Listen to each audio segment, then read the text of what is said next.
Hey Okay. everyone, Dr. Welch here. Hi, I am Jen McAtee. I'm your lead TA for the semester. So welcome to Energy for Society, ENGR-100. Its companion lab is available, but only about half of you are signed up for that. So we've been online for the better part of 6 years, and the only change between the COVID edition of this course and what we've done before is we cannot meet face-to-face. And historically, we've made allowances for people to meet. So we've got to do it all remotely, online, and hopefully Zoom is no longer a challenge for the majority of you. So one thing to note, like Dr. Welch said, that we do have the optional lab. Please, if you are taking the lab, know that there are 2 separate Blackboard sites and as well as email accounts. So if you have questions about your lab homework or material, make sure that you're sending it to the right person, that it's a different website or a different Blackboard site and a different email address, just to make sure that none of your questions get missed.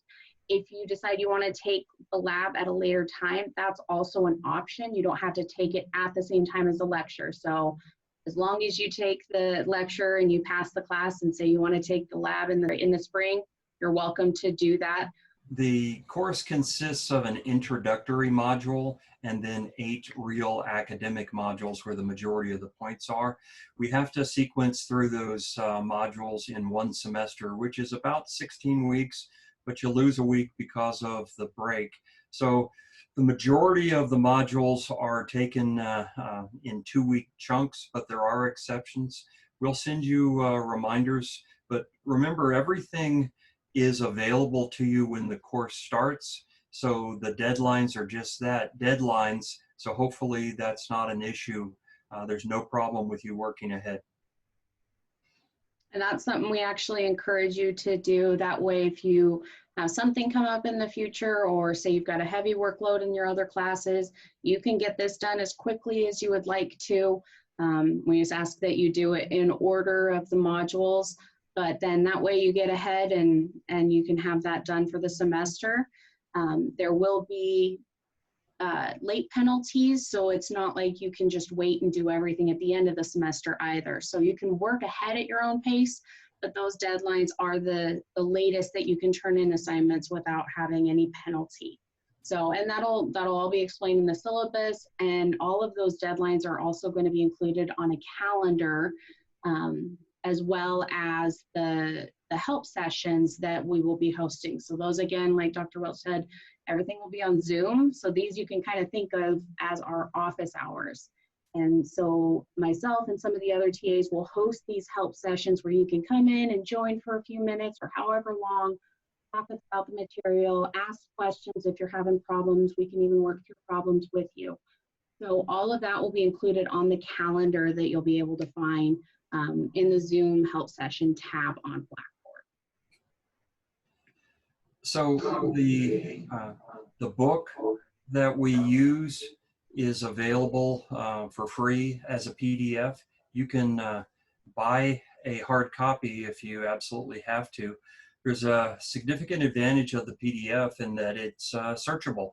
So all of the details will be provided to you in the Blackboard site, to include, a copy of the PDF there. But hopefully you enjoy the fact that you're not paying for an extra book.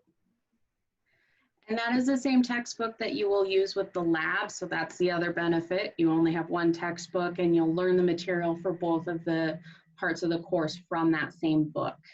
Going ahead with your assignments, we've tried to line most everything up with the lab as well for those of you taking it. So you'll have a few different assignments for each module. We definitely encourage you to work with classmates, roommates. If you all are taking the same class together, that's great. Awesome to do study groups. One thing that we want to make sure and press is that when you are citing information from an outside source, even if it's the textbook, I want you to put some kind of quotations and say, I got this information from this source. That way you're giving credit to whoever actually did the work in the first place. The other thing is if you are working in those groups, that's fine, but you still should be submitting things in your own words. No 2 people talk the same. just like no fingerprints are the same. So you're all going to have your own way of saying something. So just make sure that you and your friend aren't submitting the exact same assignment, and that it's in your own words, and that you do your own work, even if you're working in groups.